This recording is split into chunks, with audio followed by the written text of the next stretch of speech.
welcome to the First Unitarian Congregation of Ottawa. My name is Justine, and I'm the treasurer serving on FirstU's board of directors. It's good to be with you. This morning, in the spirit of Ontario's current stay-at-home enhanced restrictions, all worship participants are coming to you from our homes. You can see my little Yoda there and my chalice. We do hope to continue live streaming from our sanctuary in February, however. Thank you for welcoming us into your homes. If you are new to FirstU and would like to learn more about us, please contact us through our email at welcome@firstunitarianottawa.ca. Following our service at 11:30 a.m., please join us for our virtual hospitality hour. You may find the Zoom link on our website at firstunitarianottawa.ca or in our weekly email newsletter, the EUU. It is more important than ever to sign up to receive that EUU, to check our Facebook page and our webpage for notices and updates. Our online calendar is as full as ever. Please look to our Facebook page and website for the latest updates on our online auction and the ministerial search. The search team has been receiving applications and is in the midst of interviewing applicants. Interviews are also beginning for our new communications coordinator position. Finally, please save the date, Saturday, January 30th, for an important FirstU Zoom Visioning Town Hall that will be a key step in a long-term planning process. What is our vision for FirstU 10 years from now? We will come together to share our ideas. The town hall will be divided into 2 sessions, a morning one from 10 to 11:30 a.m., followed by a lunch break, and beginning again from 1:30 to 3 p.m. More details will be forthcoming. Again, welcome. Whatever your heritage, whatever your faith, whomever you love, and however you identify, today you are part of our spiritual community. Thank you, Justine. Good morning, everyone. My name is John, and I am delighted to be your worship associate this morning. Although we find ourselves in separate places virtually these days, here online, we are listening, connecting, and soon we'll be singing together. As Justine mentioned, do look to our Facebook page, website, and weekly EUU emails for information about all the happenings in our congregation. The latest EUU noted listings of social gatherings, other small groups, and adult learning programs being offered by our interim minister, E.N. Hill. Welcome to you, and let us welcome our minister, the Reverend Patricia Guthmann Haresch. Bonjour. Good morning, everyone. Thank you, Justine and John, for the announcements. I am Reverend Pat, and welcome again into my dining room, my desk, sometimes office, classroom, and today a place of worship. Church isn't just a place, is it? It's a community, and it's good to be with you today. Some words before we light the chalice. This past Friday was the birthday of civil rights activist, the Reverend Dr. Martin Luther King Jr. So let us remember this morning his messages to the liberal progressive audience of his day. As a 7.5-year-old who was devastated and mystified by the killing of Dr. King, I never thought that his words from 50 years ago would be as relevant now as they were in his own time. I thought the so-called advanced nations like Canada, Germany, the U.S. would have evolved and moved along from the ugly and violent racism of the past. But as 2020 proved, and even before the first week of 2021 closed, rather than going away, racism and systemic inequities for Black, Indigenous, and people of color are on the rise, as well as hate crimes. I bring you words this morning adapted from the UU minister, the Reverend Audette Fulbright Fuson. This is a reading called Peacemakers of a New World that I've adapted, and it's in remembrance of Dr. King. It is not enough to march and remember. The work we are called to do is to feed hungry children and to wipe the tears from our siblings' eyes. It is not enough to sing a joyful song. We must also build the houses that will give shelter to every adult and child and allow them full security and dignity. We are called today to remember that we are not to judge one another by the color of our skins, but by the content of our character. We know that racism still lurks like a viper around unexpected corners. And so we gather again to renew our promise to one another that we will be vigilant. Let us not forget that the mantle Dr. King wore for a time has been passed now to us, to each other, to each of us here gathered. In a spirit of remembrance, gratitude, and a hope, we set forth once again to make the world anew.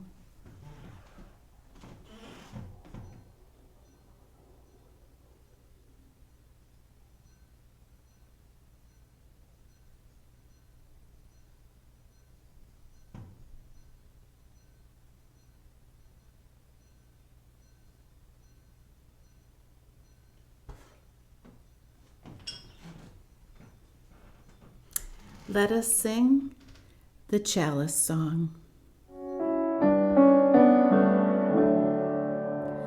Chalice, chalice, burning bright, help remind us with your light of how we'd like to live each day with love and truth helping lead the way.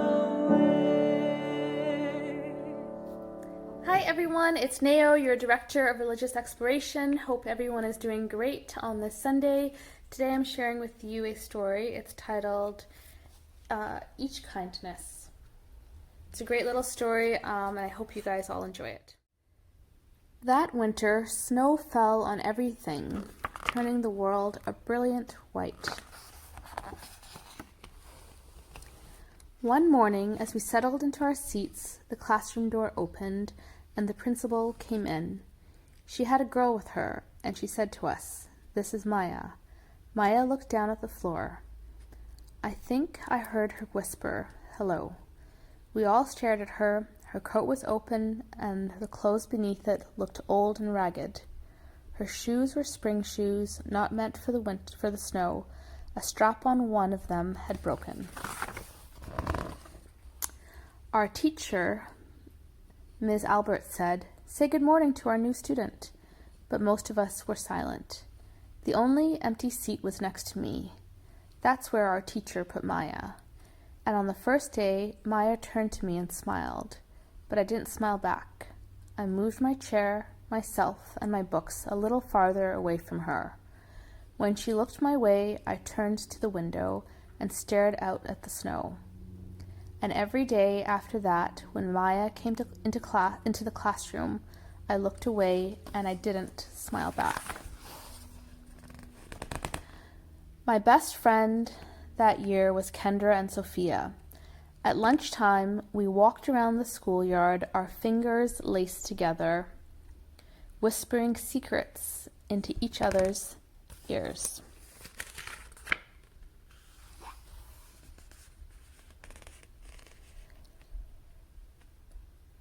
One day, while we were near the slide, Maya came over to us. She held open her hand to show us the shiny jacks and tiny red ball she had gotten for her birthday.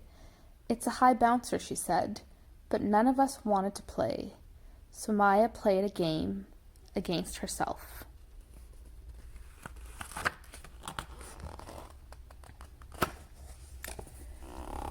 That afternoon, when we got back into the classroom, Maya whispered to me, "Bet you can't guess who the new Jacks champion of the world is." Behind me, Ansu whispered, "Chloe's got a new friend. Chloe's got a new friend." "She's not my friend," I whispered back. The weeks passed. Every day we whispered about Maya, laughing at her clothes, her shoes, the strange food she brought for lunch. Some days Maya held out her hand to show us what she had brought to school. A deck of cards, pickup sticks, a small tattered doll. Whenever she asked us to play, we said no. The days grew warmer and warmer, the pond thawed, grass began growing where snow had once been.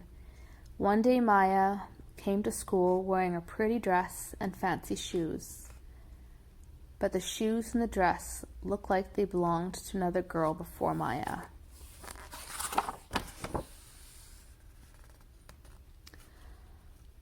I have a new name for her, Kendra whispered. Never knew. Everything she has comes from a second-hand store. We all laughed.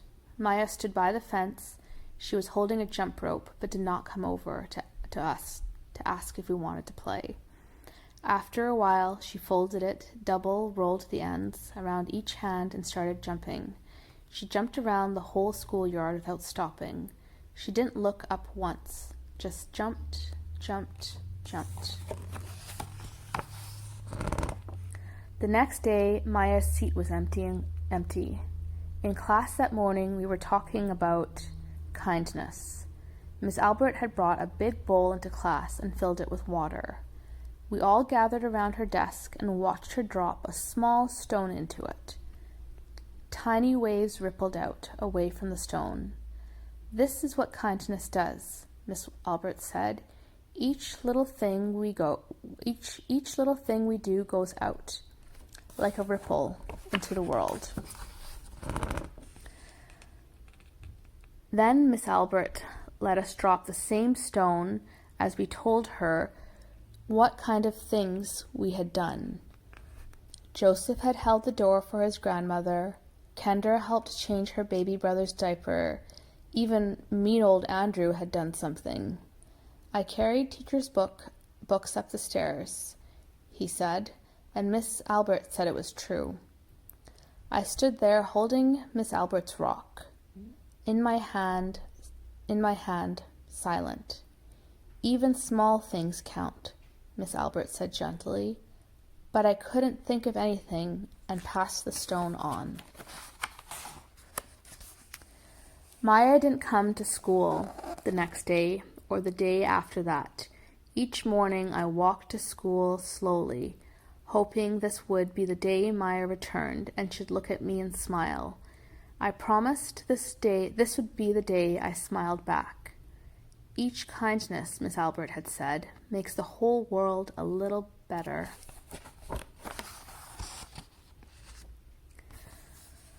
But Maya's seat remained empty, and one day Miss Albert announced to the class that Maya wouldn't be coming back.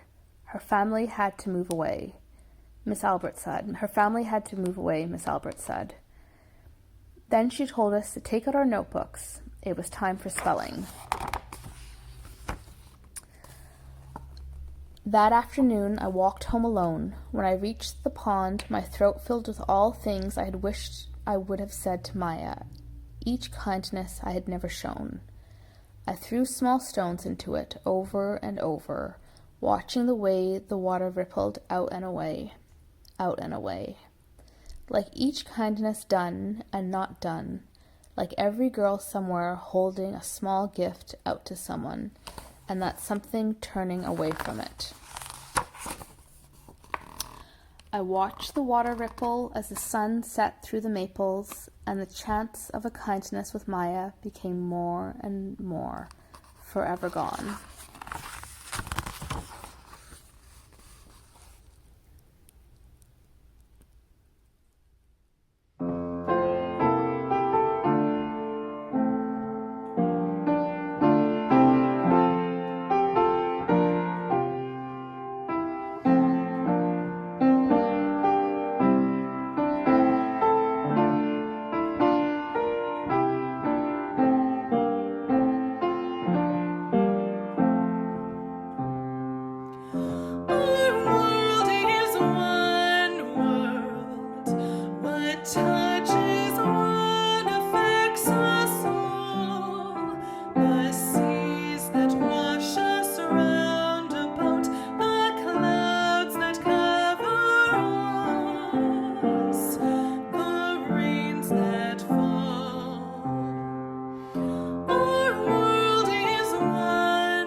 This is the time in the service where we talk about our personal joys and sorrows and extend our condolences or congratulations to people who have things to share. We do this by placing stones in water and allowing the ripples to send the messages out to the universe. We have a stone of concern for Al, a dear friend of Alex and Marlene's, who had surgery this week in Kingston for an abdominal aortic aneurysm diagnosed the day before. A stone of concern and one of hope to our American friends that the inauguration will proceed peacefully.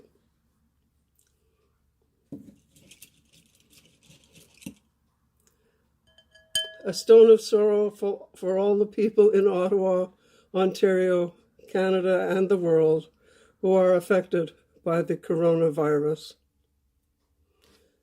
And one last stone for all the joys and concerns held in our hearts unexpressed. Please join me in a moment of silence.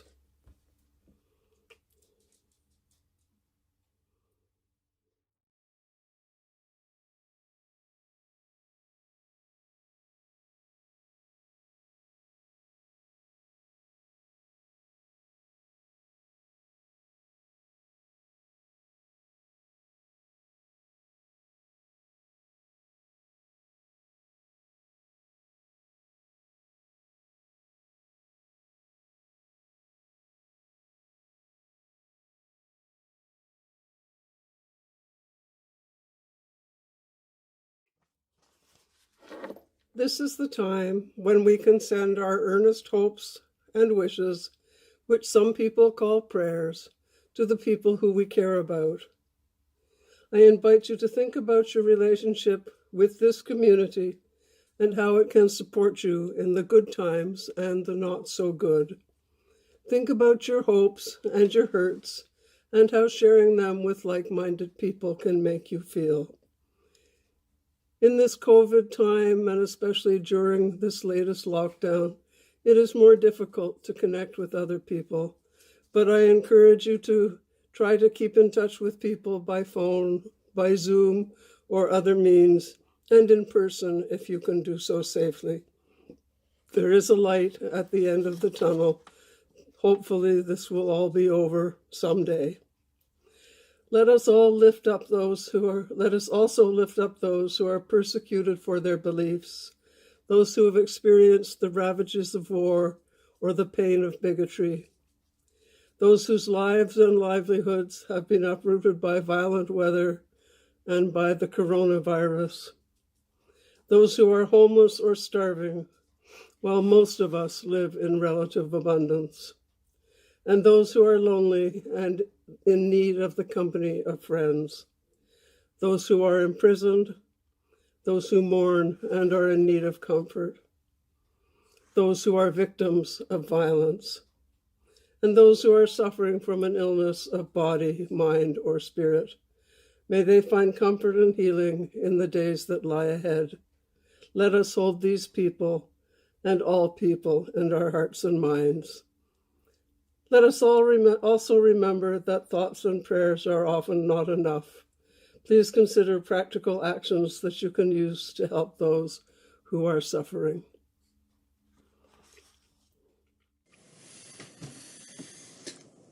Words from Martin Luther King's sermon, Unfulfilled Dreams, preached a month before he was killed. Life is a continual story of shattered dreams.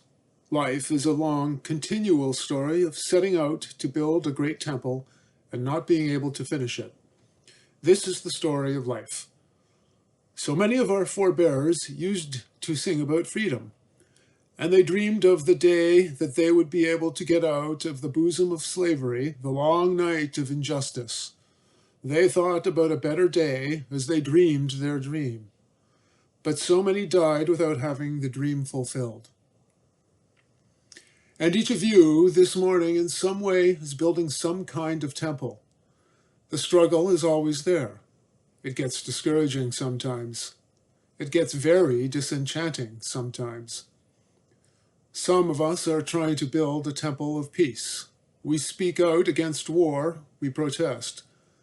But it seems that your head is going against a concrete wall. You are left lonesome. You are left discouraged. You are left bewildered. And well, that is the story of life. And the thing that makes me happy is that I can hear a voice crying through the vista of time saying, "It may not come today, or it may not come tomorrow, but it is well that it is within thine heart. It is well that you are trying. You may not see it. The dream may not be fulfilled, but it's just good that you have a desire to bring it into reality. It is well that it is in thine heart." Last Sunday, when I was traveling, I think back and forth from the Sunday service, as I do in the car, I was listening to CBC. And I landed in the middle of a program that profiled a Guyanese gentleman who lives in Montreal. At some point, he had bought a Mercedes-Benz SUV and started to notice that it seemed he was repeatedly being stopped by police. And for reasons that didn't seem to add up. He would be told that his light was out or a blinker wasn't working. They thought he wasn't wearing a seatbelt, and when he was. And he began to wonder whether he had been profiled or was being profiled for driving while black. One time he drove his recycling in his car to his corner to be picked up, and the police stopped him. Because certainly taking your recycling out of your car is suspicious activity.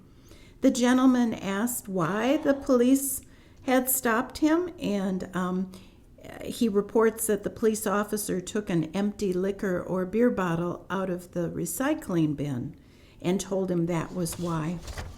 One evening about 5 years ago, the gentleman was again pulled over by the police. The officer told him his license plate lights weren't bright enough.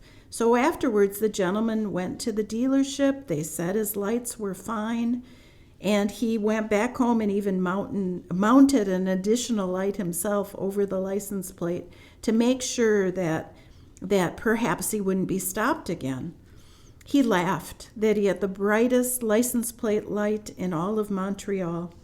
But in fact, no matter how scrupulous he was, McCrae continued to be stopped, sometimes 15 times in a month. One night, McCrae was waiting for his girlfriend to withdraw money from an RBC when a police car stopped, parallel to his car, and then he U-turned around to be directly behind him. An officer asked for his license and registration, and after checking his papers, the officer told him, wait for it, told him that his lights above the license plate weren't working. McCrae doubted that. He told because he told the man with the brightest license plate lights in Montreal that they weren't working. So over time, McCrae had started to collect cameras and phones to record all these stops with policemen and women. During this stop, McCrae informed the police officer that he was going to leave the car and take a picture of his license plate lights, which he discovered, of course, were working.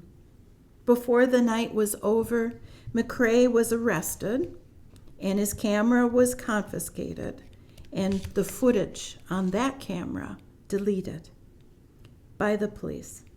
In December of 2019, Quebec's Police Ethics Committee did rule that the police officers unlawfully arrested McCrae and that it was racially motivated. But not every Black, Canadian, Indigenous, and person of color will go to the trouble or are fearful of making such reports and don't trust the system. A 2019 survey indicates nearly half of Canadians or more believe discrimination against Black people is no longer a problem, while 83% of Black people in Canada say they are treated unfairly, at least some of the time. Last month, Boston Consulting Group and Civic Action released a new review and compilation of data that demonstrates the depth and pervasiveness of anti-Black racism in Canada. How systemic racism against Black individuals appears across their whole life, from education to employment, healthcare, policing. Black students are 4 times more likely to be expelled from a Toronto high school than white students and face a number of inequities in school. Black university graduates earn only 80% for every dollar earned by white university graduates, despite having the same credentials. Black workers are twice as likely as Asian workers and 4 times as likely as white workers to report experiencing racial discrimination in major decisions in workplaces in Canada. And data shows whites experience more callbacks in the application process than Blacks. Black women are 3 times less likely to have a family doctor than non-racialized women in Ontario. 21% of Black Canadians said they knew someone who died of COVID-19 versus 8% of non-Black Canadians. And most chilling, Black residents are 20 times more likely than a white resident to be shot dead by police in Toronto. And we know we can also find such pervasive and harrowing data for Canadian Indigenous peoples.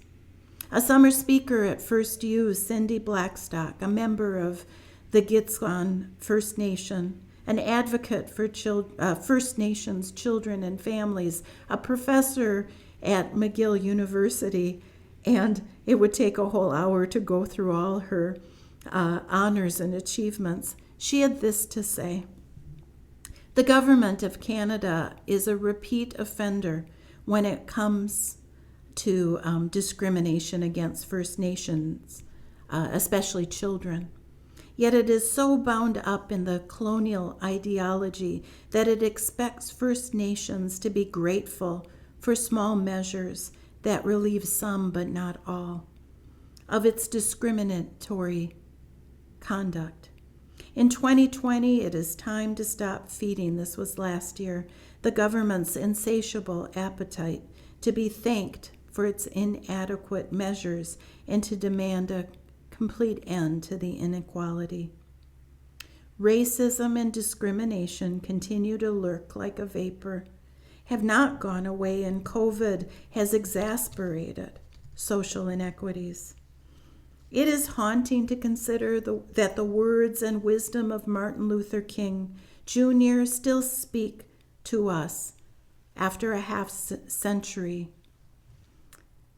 But the question I really want to ask today is, what would he say to us today?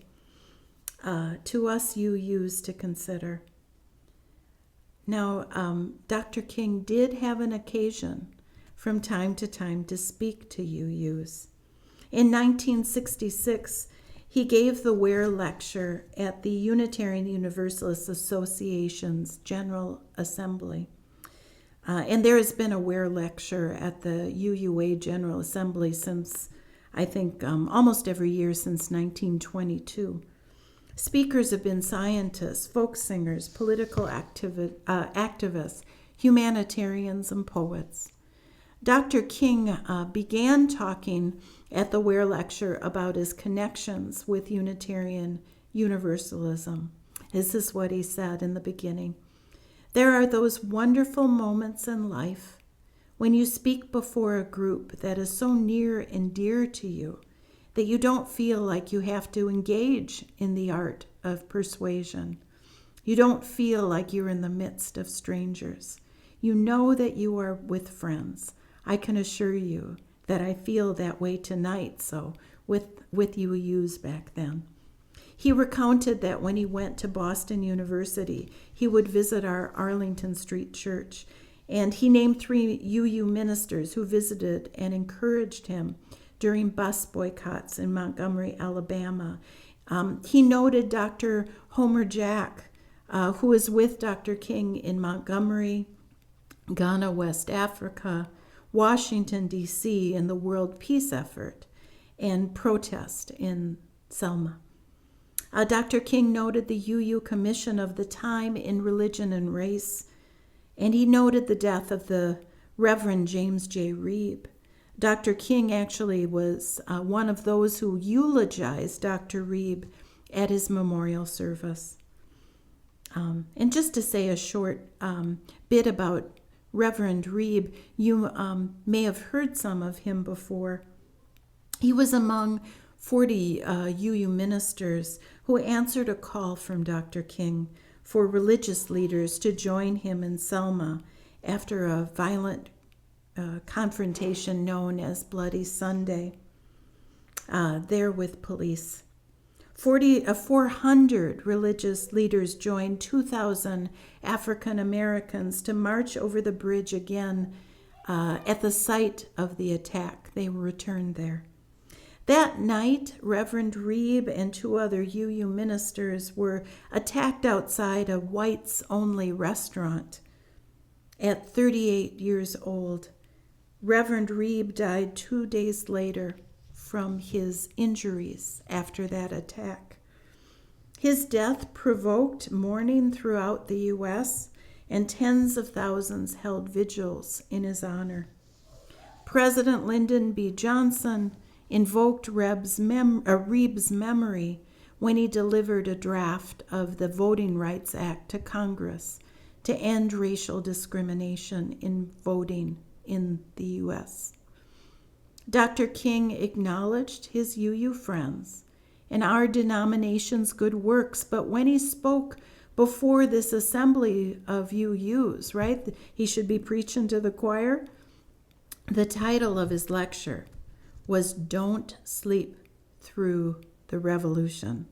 So he said in part, I'm sure that each of you have read that arresting little story from the pen of Washington Irving entitled Rip Van Winkle. One thing that we usually remember about Rip is that he slept 20 years. But there is another point in that story which is almost always completely overlooked. It is the sign of the inn that was in the little town from where Rip Van Winkle went up the mountainside for his long sleep. When he went up, the sign had a picture of King George III of England. When he came down, the sign had a picture of George Washington, the first president of the United States. When Rip Van Winkle looked up at the picture of George Washington, he was amazed. He was completely lost. He knew not who he was. This incident reveals to us that the most striking thing about the story of Rip Van Winkle is not merely that he slept 20 years, but that he slept through a revolution. While he was peacefully snoring up in the mountains, a revolution was taking place in the world that would forever alter human history. Yet Rip knew nothing about this as he slept. One of the great misfortunes in history is that all too many individuals and institutions find themselves in a great period of change and yet fail to achieve the new attitudes and outlooks that the new situation demands. There is nothing more tragic than to sleep through a revolution. And there can be no gainsaying of the fact that a social revolution is taking place in our world today. We see it in other nations, in the demise of colonialism. We see it in our own nation, in the struggle against racial segregation and discrimination. And as we notice this struggle, we are aware of the fact that a social revolution is taking place in our midst. He continues, The great question is, what do we do when we find ourselves in such a period? Certainly the church has a great responsibility, because when the church is true to its nature, it stands as a moral guardian of the community and of society. It has always been the role of the church to broaden horizons, to challenge the status quo, and to question and break mores, if necessary. I'm sure that we all agree that the church has a major role to play in this period of social change. I would like to suggest some of the things that the church must continually do in order to remain awake through this revolution. Dr. King said, first, we are challenged to instill within the people of our congregations a world perspective. We must live together as brothers, or we will all perish together as fools. Secondly, it is necessary for the church to reaffirm over and over again the essential immorality of racial segregation. So over and over again, we must make it clear that we are through with this unjust system now, henceforth, and forevermore. There is another thing that the church must do to remain awake. We must get rid of the notion once and for all that there are superior and inferior races.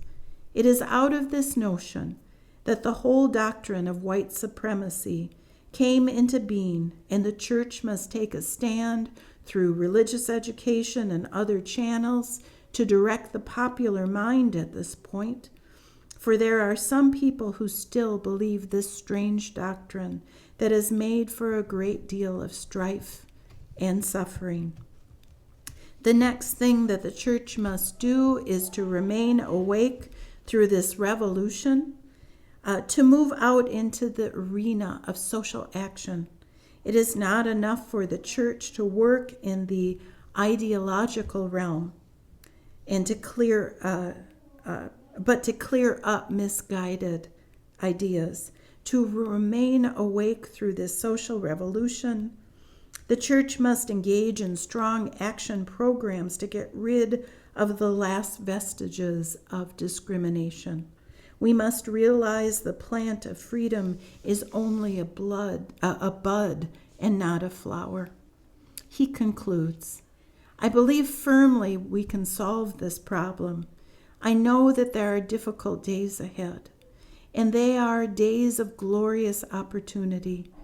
We shall overcome because no lie can live forever. So why was Dr. King talking to UUs, those on the forefront of civil rights, those who were working with him? Why was he talking to UUs about sleeping through the revolution? Well, to take it out of the ideological realm toward action.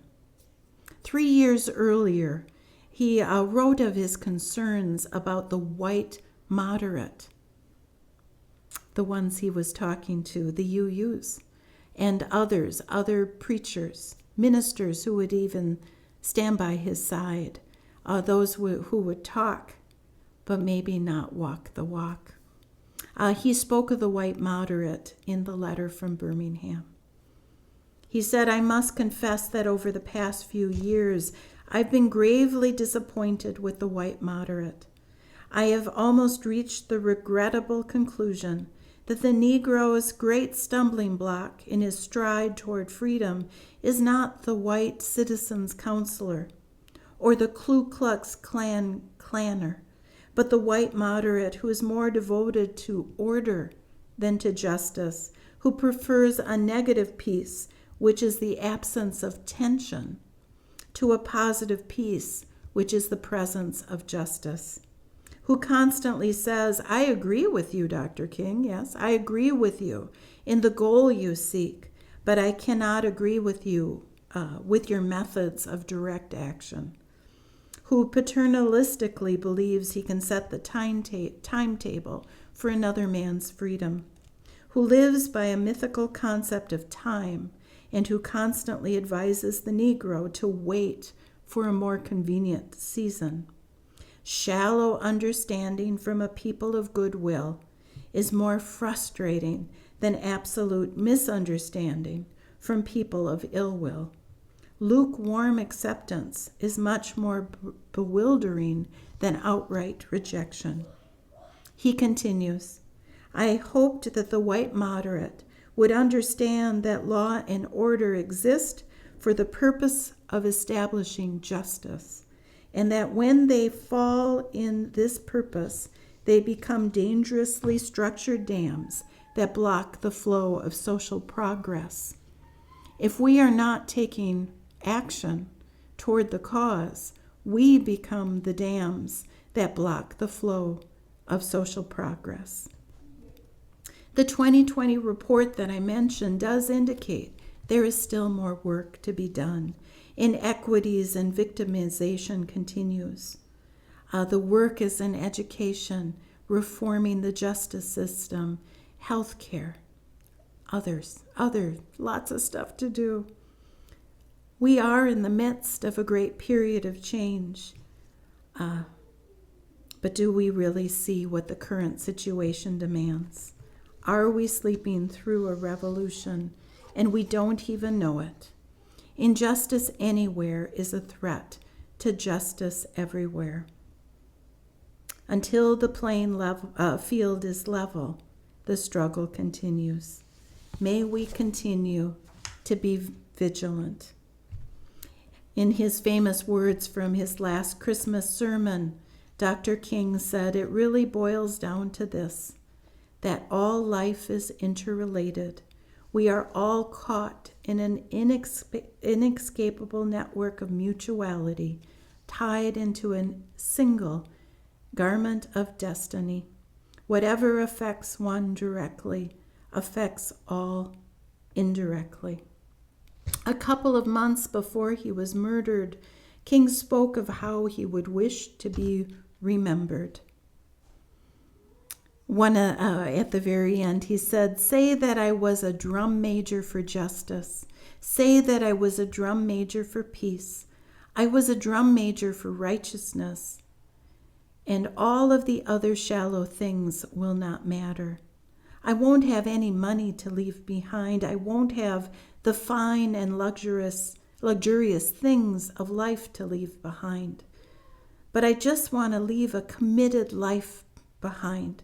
And that's all I wanted to say. I think we can agree that Martin Luther King will be remembered in this way. May we all be. May we continue to work for justice and peace, respect and compassion for all. May we continue to carry the torch. Let us sing, We'll Build a World.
Don't let difference fall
This is the time in our service that we usually accept the offering.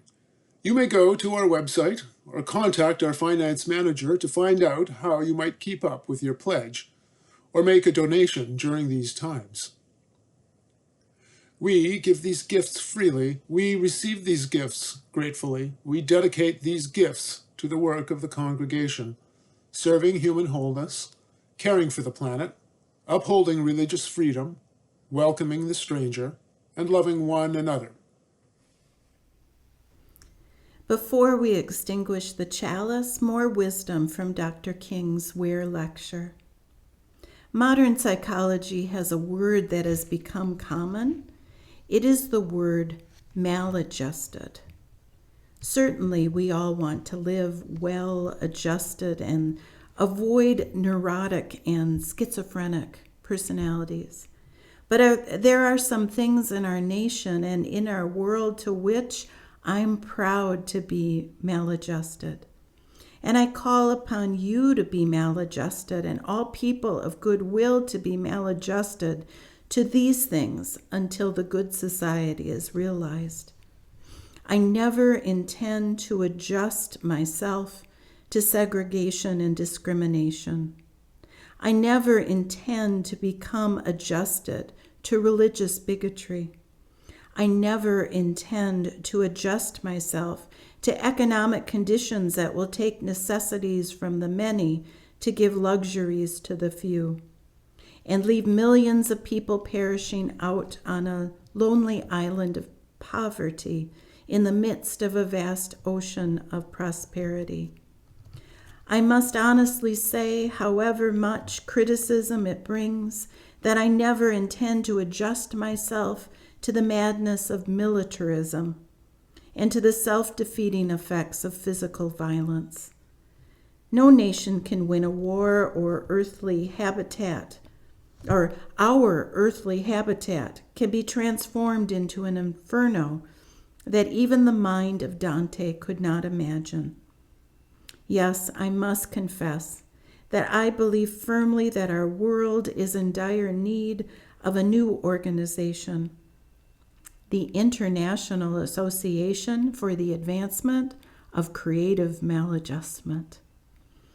Through such maladjustment, we will be able to emerge from the bleak and desolate midnight of man's inhumanity to man into the bright and glittering daybreak of freedom and justice. May it be so.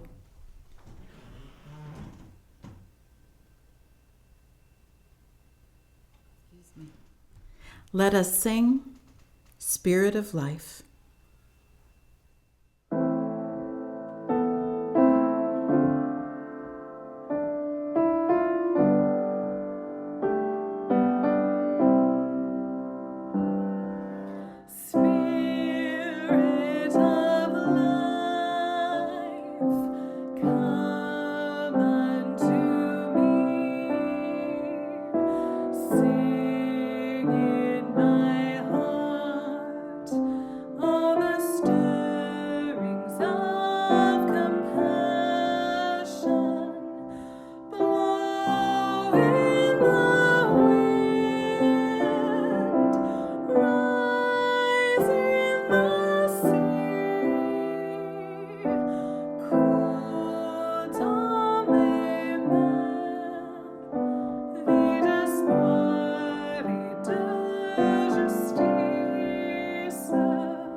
Let us go forth, join together as members of the International Association for the Advancement of Creative Maladjustment.